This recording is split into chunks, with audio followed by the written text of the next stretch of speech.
सबसे पहले बड़ी खबर श्रद्धा मर्डर केस से जुड़ी हुई, जहां पर आफ्ताब का कबूलनामा सामने आया है।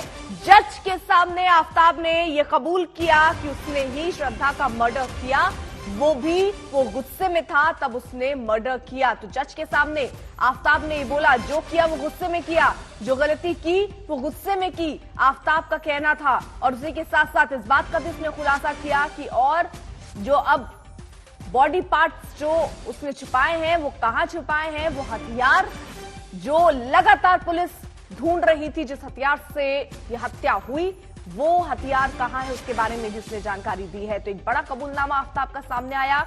जज के सामने उसने कबूल किया जो किया गुस्से में किया, गुस्से की वजह से श्रद्धा की जान ले ली। जज के सामने ये कबूलनामा आफ्ताब का सामने आया है। पुलिस रिमांड क्योंकि और चाह रही थी और इसीलिए अब 4 दिन की रिमांड भी आफ्ताब की मिली है और आगे कड़ियों को जोड़ने की कोशिश पुलिस की होगी। 14 टीमें तैनात की गई हैं अलग अलग जगहों में, जहां वो घूमने गए थे, जहां हिमाचल में भी टीम पहुंची थी, साथ ही साथ मुंबई, दिल्ली, अलग अलग जगहों पर। श्रद्धा केस में आफ्ताब ने जो आरी है ब्लेड गुरुग्राम में फेंकी, गुरुग्राम की डीएलएफ फेज 3 की झाड़ियों में उसने फेंका है। तो अलग अलग जगह देखिए उसने चिन्हित किया था, चाहे वो मेहरौली के जंगल हो जहां पर उसने श्रद्धा के शरीर के जो टुकड़े थे फेंके। साथ ही साथ उसने बताया कि मेट्रो की बजाय वो कैब से गया था गुरुग्राम। आफ्ताब बोला चापड़ को 100 फुटा रोड पर फेंका है, ये जानकारी उसने दी है। डस्टबिन में भी फेंका। 18 नवंबर को गुरुग्राम में पुलिस ने जांच की थी। तो गुरुग्राम में ये जांच चल रही है, दिल्ली में चल रही है। श्रद्धा मर्डर केस में एक एक जगह पर पुलिस जाकर छानबीन कर रही है। अभी जरूरी और महत्वपूर्ण यही है कि वो हथियार बरामद किया जाए जिससे श्रद्धा का कत्ल किया गया है। तो गुरुग्राम के डीएलएफ में उसने आरी फेंकी।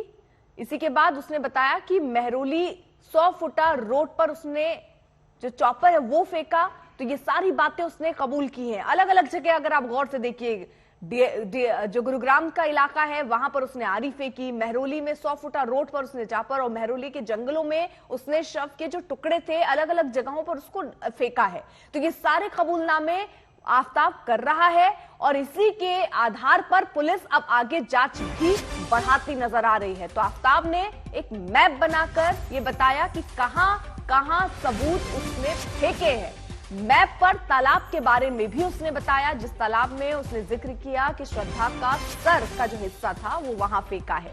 कोर्ट में उसने बयान दिया कि तालाब के पास श्रद्धा की खोपड़ी फेंकी गई थी, ये बात उसने कोर्ट में कही है। देरी की वजह से कई बातें याद नहीं है, समय क्योंकि लंबा हो चुका है, 5 महीने से ऊपर का समय हो चुका है और ऐसे में वो कह रहा है कि बहुत वक्त हो गया इसलिए बहुत सारी चीजें याद नहीं है। लेकिन फिर भी उसने जो बताई हैं बातें उसके आधार पर पुलिस आगे जांच करने वाली है। हिमांशु हमारे साथ हमारे सहयोगी इस वक्त जुड़ चुके हैं। हिमांशु, बकायदा एक मैप बनाकर वो ये बताता नजर आया कि किन किन जगहों पर उसने हथियार फेंके, श्रद्धा के शव के टुकड़े फेंके, कहां पर खोपड़ी फेंकी, ये सारी कबूलनामा वो कोर्ट में जज के सामने करता हुआ।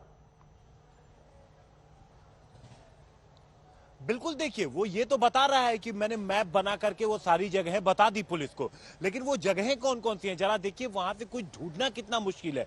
चापड़ कह रहा है कि ऐसी जगह पे फेंकी जहां पे कूड़ा डंप होता है और रोज वहां से कूड़ा उठता है, उसके बाद वो आगे भेज दिया जाता है। वहां से कुछ भी ढूंढ पाना लगभग नामुमकिन है।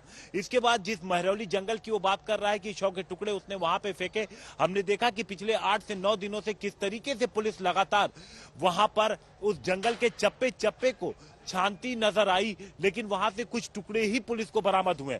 दरअसल वो जंगल जो है, देखिए वो कह रहा था मैं रात को जाता हूं, अब रात को उसको लोकेशन कह रहा है कि कुछ जगह भूल गई। उसने जो लोकेशन बताया वहां पे अंदर जानवर भी है, उन्होंने उस हड्डी को किस जगह पहुंचा दिया, कहां उसने फेंका था, तो ये इतना आसान नहीं है। फिर उसने कहा कि उसने तालाब में कुछ हिस्से फेंके हैं, तालाब पे पुलिस ने गोताखोर लगाया और उसके बाद वहां से भी कुछ चीजें बरामद की। तो जो लोकेशंस उसने बताई है पुलिस को, बड़ी साजिश के तहत उसने वो सारी लोकेशंस बताई हैं, पुलिस को ऐसा लग रहा है और इसीलिए पुलिस इस पूरे मामले में साइंटिफिक जो जांच है उसकी तरफ आगे बढ़ी है, ताकि इसीलिए नार्को और पॉलीग्राफी टेस्ट की तरफ पुलिस बढ़ रही है, ताकि जो ये गुमराह करने की पुलिस को कोशिश किया है वो चीजें साफ हो सके, वो सच सामने आ सके। क्योंकि इसने तो कह दिया कि इसने नक्शा बना के दिया है, लेकिन जिन जगहों के नक्शे बना के दिए हैं वहां से कुछ ढूंढ के ले आ पाना इतना आसान काम नहीं है।